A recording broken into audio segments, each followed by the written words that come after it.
வணக்கம் நண்பர்களே, உங்கள் அனைவரையும் மீண்டும் சந்திப்பதில் மிகுந்த மகிழ்ச்சி. நான் விஜயராகவன், திருச்சியிலிருந்து.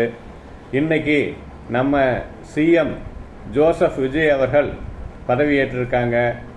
வாழ்த்துக்கள், சந்தோஷம்.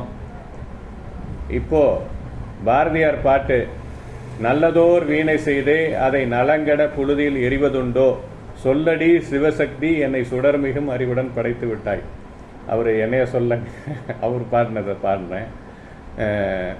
இது நல்லதோர் வீணை ஒரு தமிழ்நாடு அரசு உங்கள் கையில் கிடச்சிருக்கு. இதை தயவு செஞ்சு நீங்கள் வீண் பண்ணாதீங்க. நீங்கள் உச்சத்திலிருந்து வந்தேன்னு சொன்னீங்க, அது உண்மை. அது உண்மைங்கிறதுனால தான் உங்களுக்கு ஓட்டு கிடைச்சது.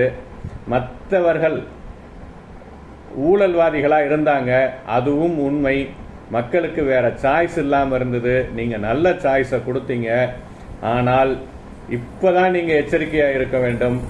நின்று கொண்டிருக்க வேண்டும் என்றால் ஓடிக்கொண்டிரு அப்படின்னு சொல்லுவாங்க. அது மாதிரி இந்த இடத்த நீங்கள் தக்க வச்சுக்கணும், நீங்கள் நல்ல பேரோடு இருக்கணும் அப்படின்னு நினைச்சிங்கன்னா, உங்களை சுற்றி உள்ளவர்கள் யாரும் தவறு செய்யாமல் முதல்ல பார்த்துக்குங்க. ஊழல்னு யாராவது ஒருத்தன் மாட்டினான்னா அவனை முதல்ல கிள்ளி எரிஞ்சிருங்க.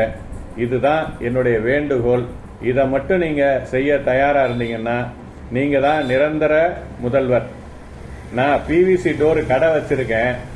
ஒரு கடைகளை பேசும்போது உடஞ்ச டோரு வருதுங்க நிறையா அப்படின்னாங்க. அந்த மாதிரின்னா நான் தொழிலே பண்ண மாட்டேன் அப்படின்னு உண்மையை சொன்னேன். அதுக்கப்புறம் எனக்கு ஒரு ஆர்டர் கொடுத்தாரு. அது மாதிரி நீங்கள் உண்மையை சொல்லியிருக்கீங்க. உச்சத்திலிருந்து உங்களுக்கு பண தேவை இல்லை. ஆனால் மற்றவர்களை எச்சரிக்கையுடன் கவனித்துக் கொள்ளுங்கள். நன்றி, வணக்கம்.